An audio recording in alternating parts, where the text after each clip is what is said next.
Bem-estar e movimento. Apresentação: Márcio Atala.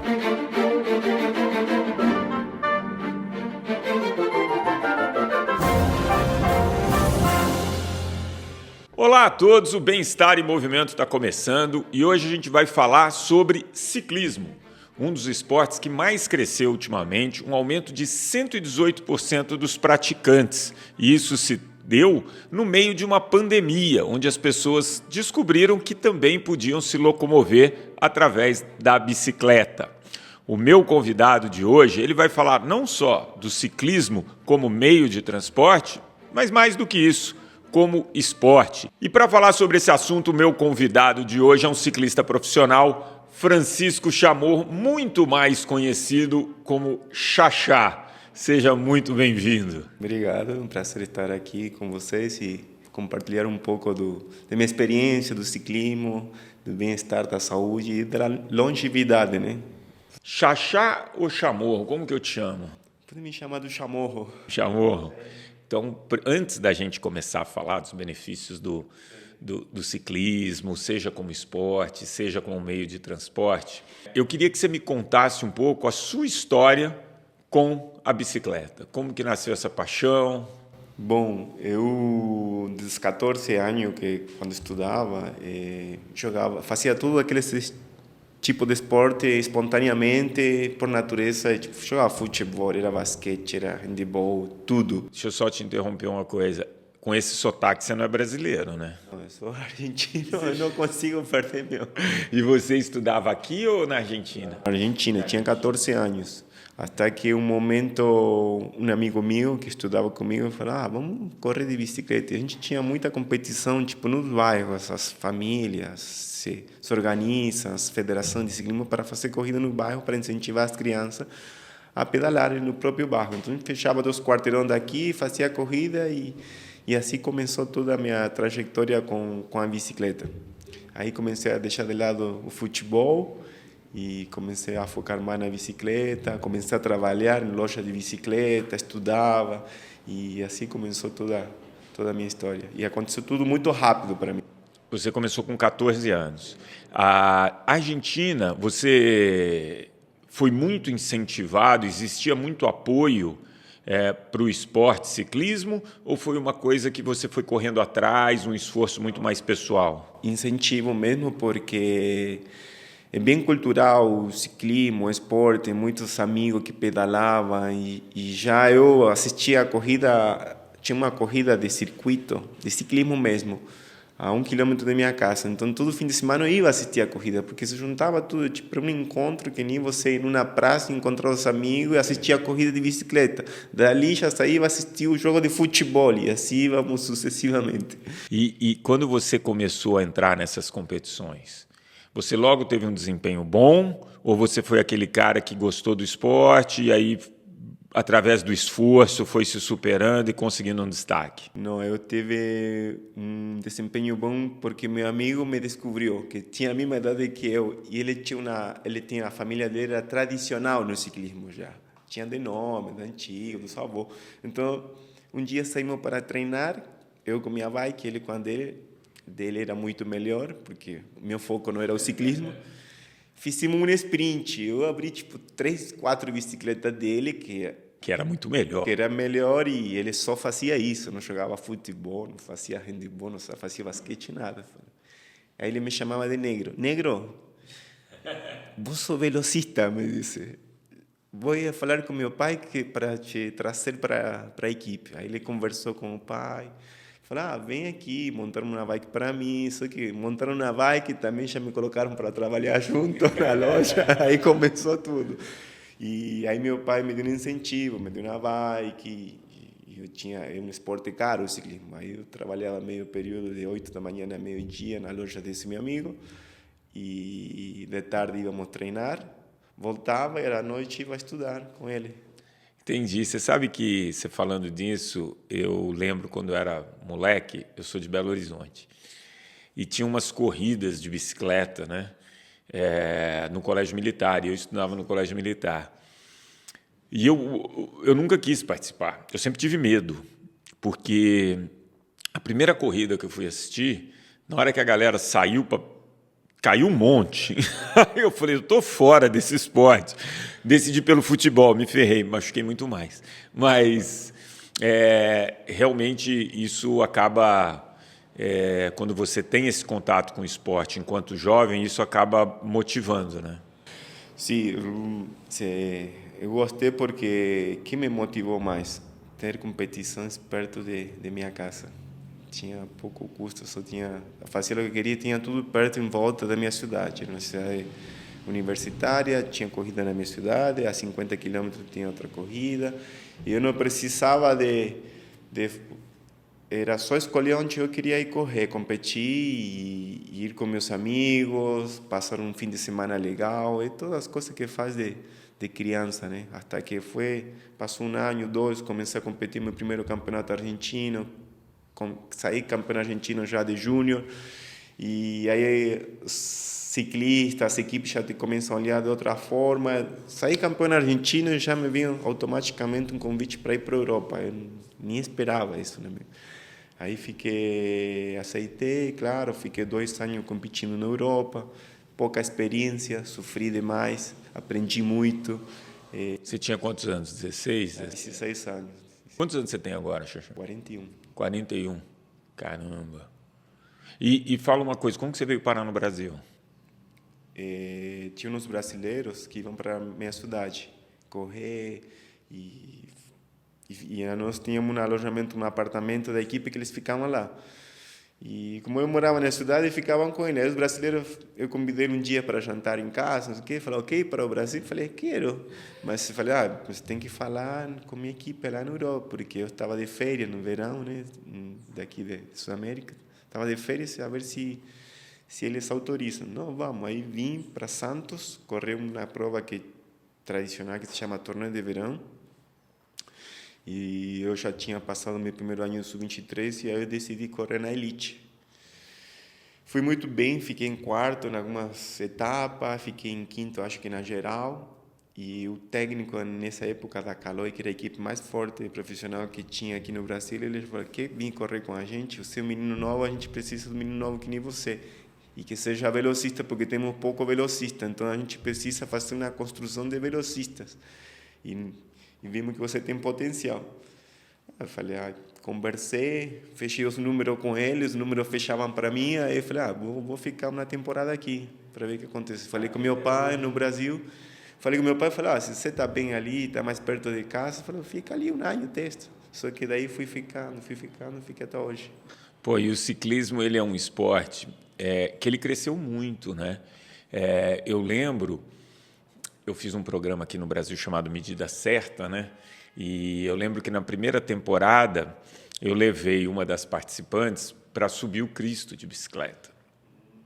E ela gostava de pedalar e tinham poucos grupos no Rio, né? Hoje você vai lá, é absurdo. Aqui em São Paulo também você vê como cresceu, né? Ali na USP, que foi onde eu estudei, você só via grupo de corrida. Hoje não. Hoje você já vê. Hoje você vê que temos aqui a ciclovia do Rio Pinheiros, um trechinho que está em obra ainda. Tem um trecho de 7,5 km para ir, 7 para voltar. Dá 15 km na volta.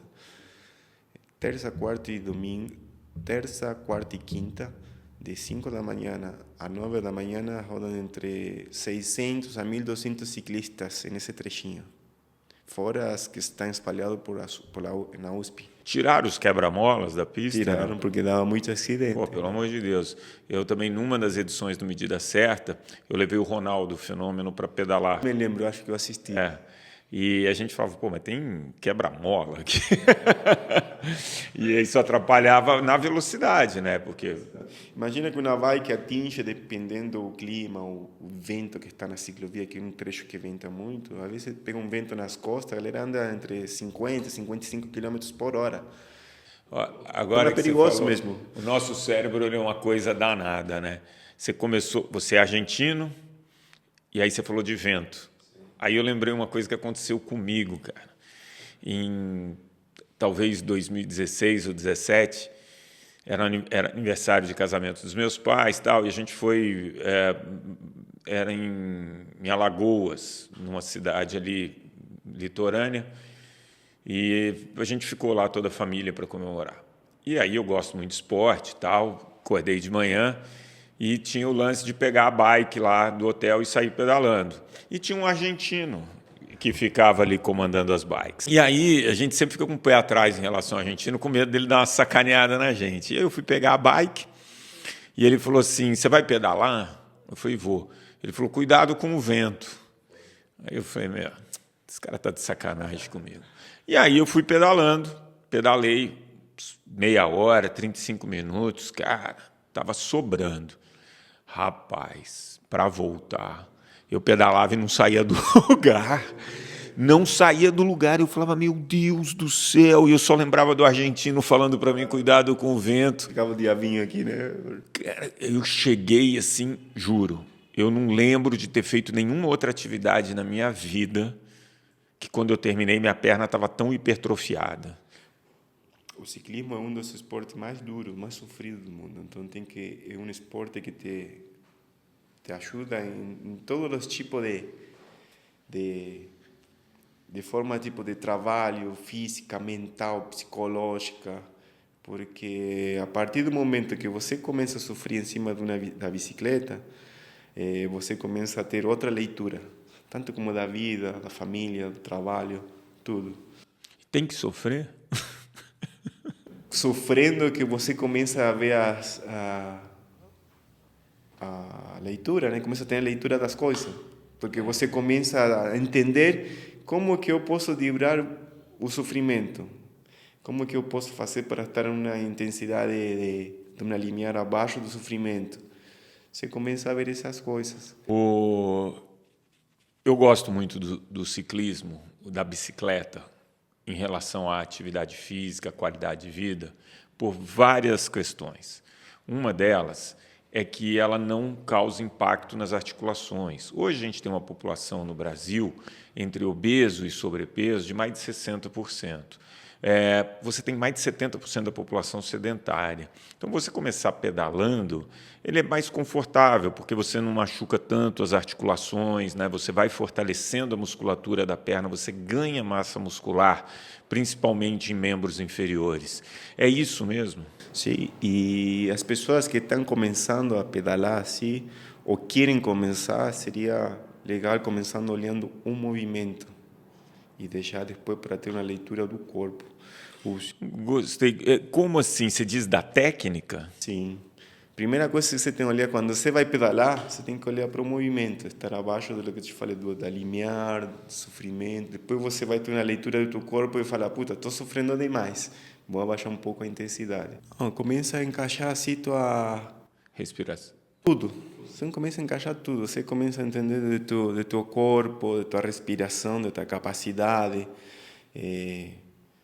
O ciclismo te dá outra leitura e você enxerga outros esportes com mais facilidade depois. Vamos falar disso depois, sobre como ele pode ser base para outros esportes, né? E aí depois eu conto minha experiência aqui em relação a isso. Outra coisa que eu queria falar, sabe o que é? Às vezes eu vejo na ciclovia muitos pais daquilo que falamos do vento. Os pais levam as crianças de 4, 5 anos para fazer 15 quilômetros na ciclovia aqui, que é duríssima. As crianças terminam exaustas assim, nunca mais querem saber do esporte. E por falta de assessoramento dos pais, não sei o que, vamos pedalar na ciclovia. Você vê as crianças, tipo, os pais têm que carregar as crianças no chão, deitadas, chorando, porque é isso que eu te falei, é horrível, é um sofrimento que se você torturar uma criança ou uma pessoa que está começando a pedalar, ela não quer saber mais da bicicleta, se afasta do esporte. Aí começa o retrocesso de ficar meio sedentário, não é muito sofrimento, não consegue convencer a mente a voltar a fazer atividade física. Você sabe que uma das coisas que me chama mais atenção, e eu queria uma dica sua, é em relação à posição de banco, guidão. Porque o que acontece? Às vezes eu vejo alguém pedalando, eu falo, cara, o joelho vai bater na orelha, de tão baixo que está o banco. Às vezes eu vejo alguém pedalar, a perna totalmente esticada. Para quem está começando agora, tem uma dica simples desse ajuste de banco e distância do guidão? Para quem está começando a pedalar, seria legal você sentar na bicicleta e conseguir apoiar os dois pés no chão. Se você sentar na bike, conseguir colocar os dois pés no chão, está na altura ideal para você não se machucar e ter uma pedalada confortável, não ficar assado, não machucar o joelho, não atrofiar os músculos. Que beleza de dica, nunca tinha ouvido. E a distância do banco para a posição do braço? Varia de como que você vai se sentir na pedalada, mas ideal seria você, depois de uns dias que você pedalar, procurar um bike fit. Tá. Porque hoje tem muito estudo de bike fit, fisiologia, e ele vai te encaixar na posição certa e você vai ficar confortável e não vai se machucar. Hoje, com as pessoas que estão sedentárias, saem para se aventurar com uma bicicleta e pode voltar machucado. Esse é um outro ponto. Hoje, tem locais e tem uma estrutura para que as pessoas possam praticar o ciclismo. Então, por exemplo, se a gente fala do Rio de Janeiro, eu sei que ali no aterro de manhã o pessoal acaba pedalando e você tem o trânsito fechado para carros, você tem ali o Cristo, enfim, você tem alguns lugares. Em São Paulo você tem a ciclovia, tem bastante... Aqui a galera pedala durante a semana na ciclovia, na USP. Na USP tem que acordar mais cedo porque fecha. A ciclovia fica aberta até 10 horas da noite, iluminada. A galera sempre se arruma um tempinho para pedalar, ou seja, de manhã, de 5 horas da manhã, de meio-dia, no horário do almoço, depois do trabalho. De fim de semana, como fica muito cheia a ciclovia e a USP está fechada, tem muitas pessoas urbanas que vão pedalar, tipo os pais com a família, aí fica muito difícil o trânsito. Você não consegue desempenhar um trabalho muito físico. Medo de, causar algum acidente. Então, a galera vai para o interior, que seria aqui pertinho de São Paulo, em Estradinha do Romero, que está na Castelo Branco, quilômetro 48, que pega Itu, Pirapora e Cabreúva, e a galera treina aí. Um trecho que tem subida, tem plano, tem um lugar bom para tomar um café e dá para fazer 100 km com uma altimetria de 1.400. Tem todo tipo de terreno. Entendi. Isso é importante, você ter estrutura. E aí vão duas perguntas. Primeiro, eu preciso usar aquelas roupas coladas, porque aquilo me incomoda. E qual a vantagem de você usar uma sapatilha? A roupa colada é legal porque ela não vai ficar assada. Você vai ficar mais aéreo, mais confortável, porque ele é um elástico que estica muito. Se você for com um short, por exemplo, normal na bermuda, você vai voltar tudo assado, vai ficar desconfortável, ele vai ficar batendo que nem um sacolão. Sapatilha, você tem outro tipo de pedalada com a sapatilha, ela te dá mais segurança quando você se clipa no pedal. A sapatilha fica presa, você consiga levantar para baixo, para cima, ter uma pedalada redonda, trabalhar todas as articulações melhor da perna, do corpo. E se você não tiver esse tipo de sapatilha, você só vai trabalhar o movimento desse aqui. Você não consegue. A parte de você trazer o calcanhar para a bunda, você não traz. O movimento completo você não consegue. Agora, quem não... porque usar sapatilha exige uma certa adaptação, né? Para não cair na bicicleta. Adapta, mas adapta rápido. Você desclipando para o lado, ela desclipa muito rápido a sapatilha. É uma boa estratégia você treinar antes numa bicicleta indoor? Se por causa do clipe seria legal treinar um pouco, mas depois que você treinar um pouco no indoor, legal seria você sair na rua, porque é completamente diferente. É a mesma coisa, vou te dar um exemplo aqui. Você está dirigindo um carro no videogame e você pega um carro e vai sair na rua. Tá. Mais ou menos isso. Outra realidade. É outra realidade. E aí você tinha comentado em relação à bicicleta, né, o ciclismo, ser base para outros esportes, né? O ciclismo ele acaba exigindo absurdamente dos membros inferiores, né, sem impacto. Então, por exemplo, numa época ali de pandemia, que eu, enfim, precisava me preparar melhor para jogar vôlei, meus pais moram num condomínio que é impressionante. Ou é uma subida absurda ou é uma descida absurda. Então não é um local, claro, você vai pedalar, mas você faz baixa quilometragem, mas isso é um treino de tiro impressionante. E eu lembro que eu fiz isso durante a pandemia. Eu ganhei muita massa muscular, perdi peso e comecei a jogar melhor porque eu era muito mais rápido, muito mais forte. Então, você vê, às vezes, as pessoas usando o ciclismo como base para algum outro esporte? Sim. O ciclismo é tão sofrido que quando você migra para outro esporte, você fica tudo mais fácil. Porque você fala, sofri tanto na bicicleta, jogar futebol aqui está tão fácil, tem outra leitura de jogo, e isso que acontece. Tanto que o ciclismo é praticado, às vezes, é praticado por os pilotos de Fórmula 1. Sim. Moto, velocidade, são os que mandam em bicicleta. E você vê, acho que o Bernardinho pedala.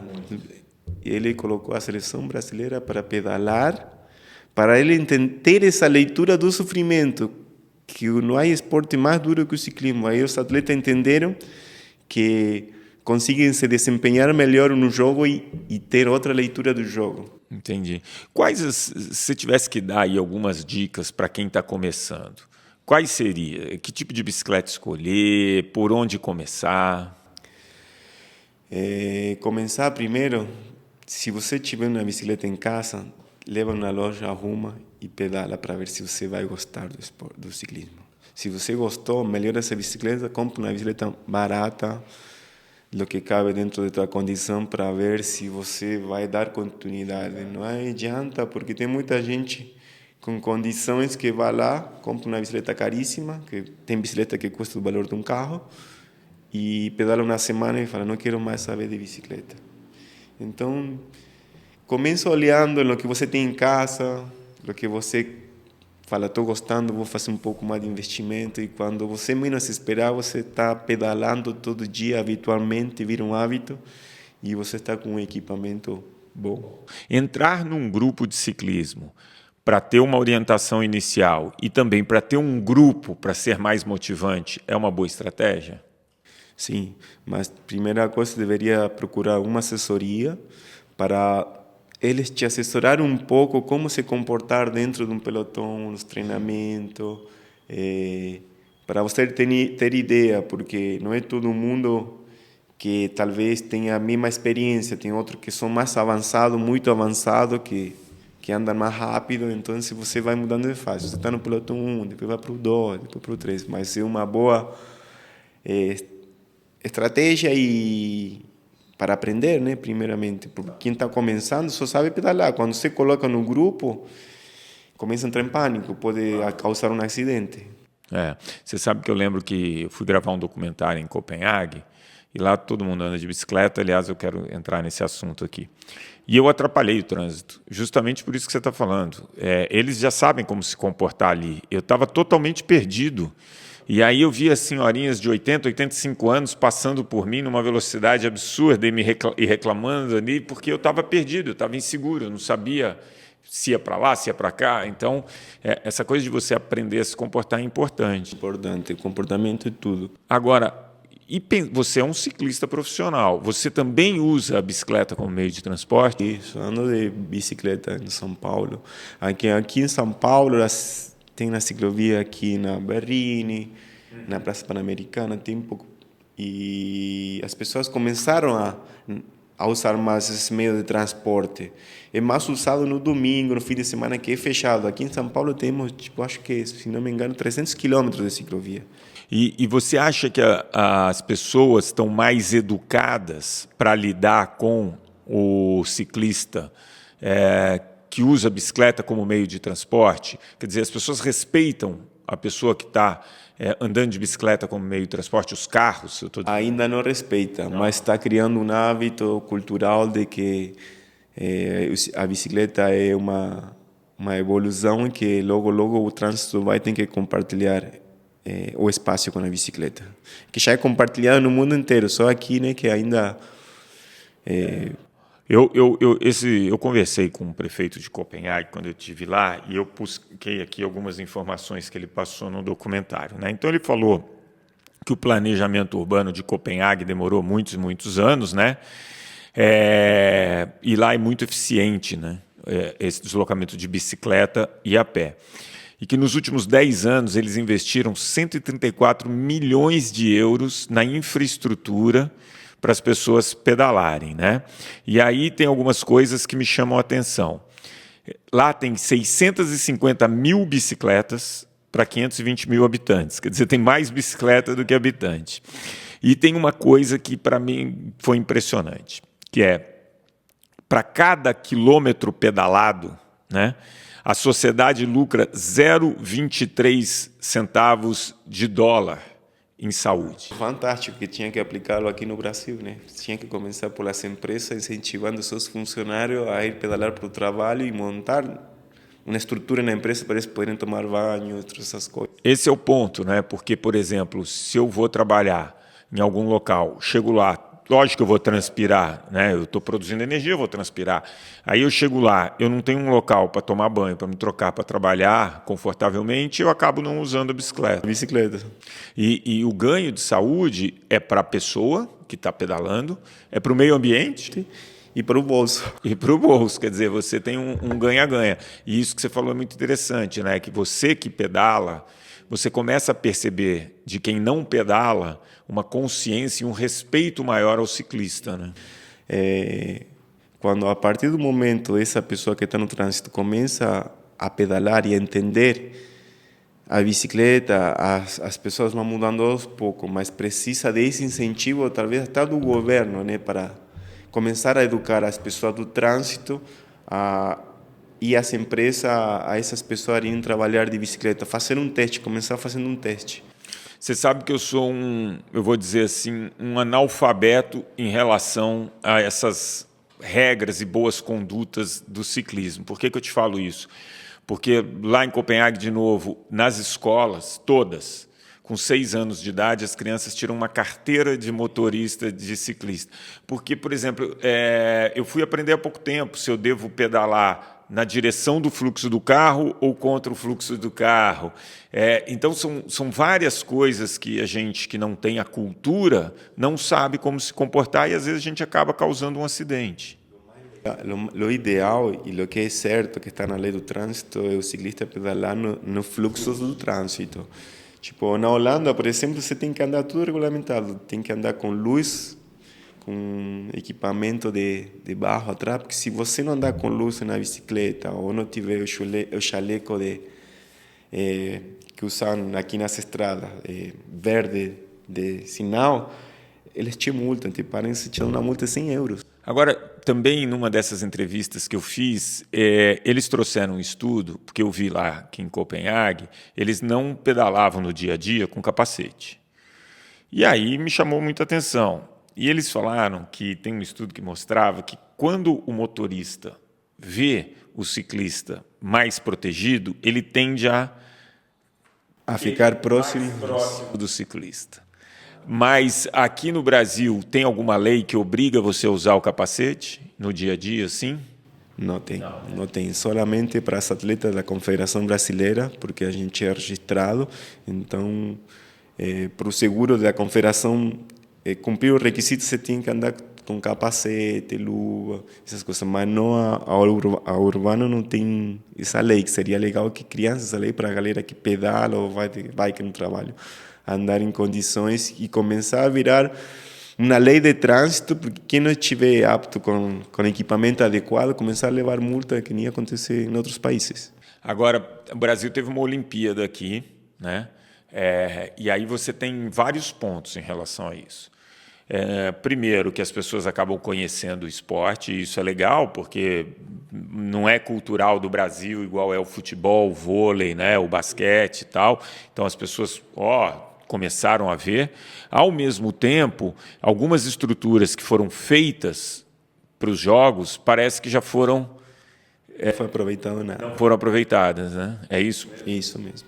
E você participou ali das Olimpíadas, não como o piloto principal, ou o ciclista principal, mas ali da equipe como reserva, né? E, tipo, todo quem construi uma Olimpíada, quem faz um cedo na Olimpíada, cria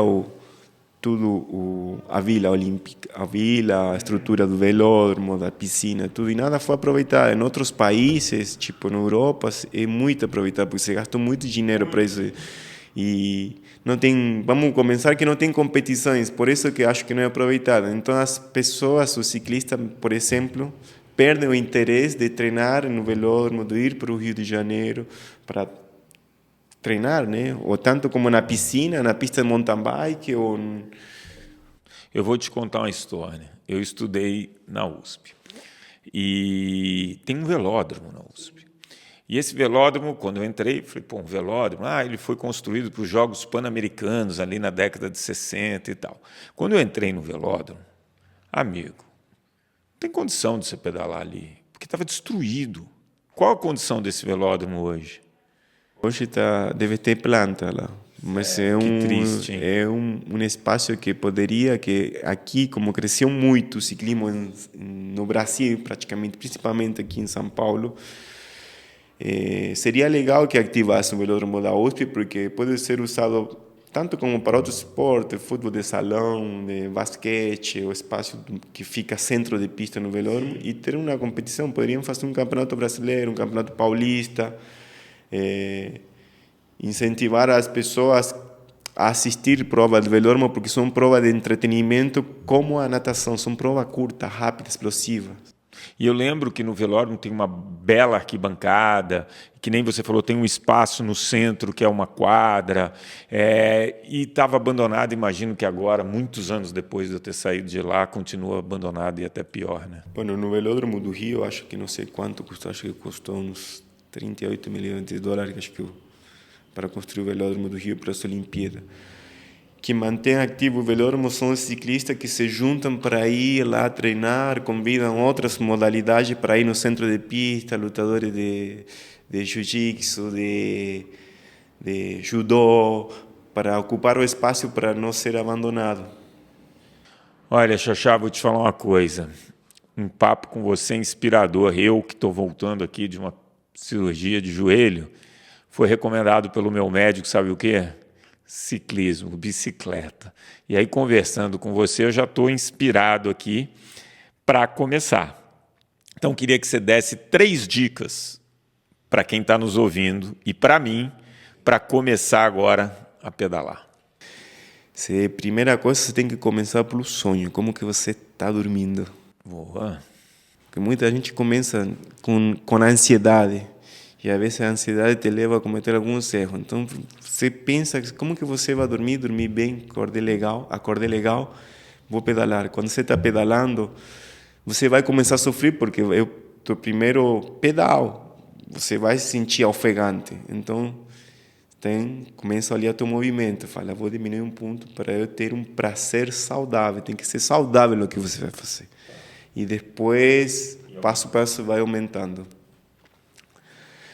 A outra dica é você ter constância, tipo, não sair no primeiro dia, se hoje estou super inspirado, vou fazer 2, 3 horas de pedal. Não faça 2, 3 horas, porque você vai ficar cansado e vai estar 2 dias estragado. Então, tipo, faz 1 horinha, começa por lá, normal, 1 horinha, 40 minutos, volta para casa, continua com sua atividade.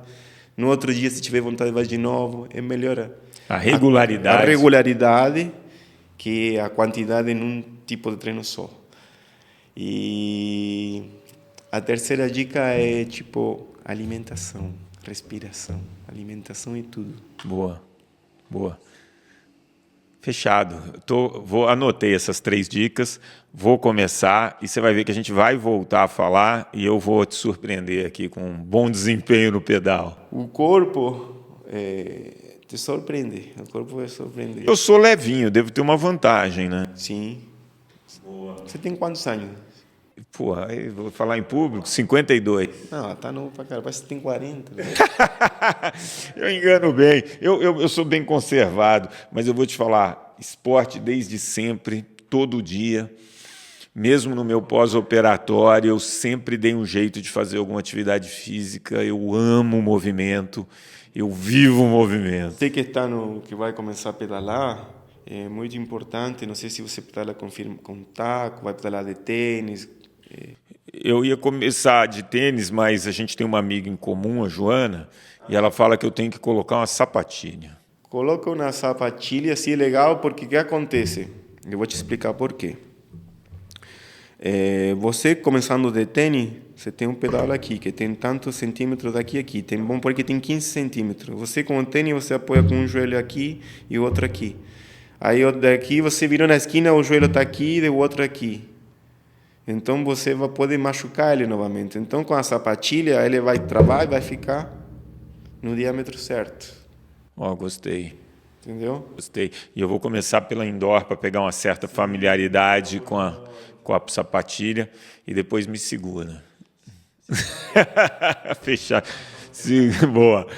Xaxá, muito, muito obrigado. Tenho certeza que quem acompanhou esse papo saiu inspirado, com muita informação sobre um esporte que é cada vez mais praticado, sobre um meio de transporte que também é cada vez mais utilizado. Então, super obrigado pela sua contribuição. Obrigado a vocês e, bom, espero te ver logo aí já que vai pedalar. Ele falou, espero te ver na ciclovia aqui. Deixa comigo, vamos encontrar na ciclovia, vou te chamar para me dar uns toques.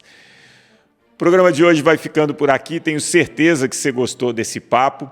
Esse programa já está disponível em todas as plataformas de áudio, inclusive no aplicativo da CBN. O programa de hoje teve a produção da Joana Cafuri, os trabalhos técnicos do Fernando Mazuco e nos vemos no próximo sábado. Até lá! Bem-estar e movimento. Apresentação: Márcio Atala.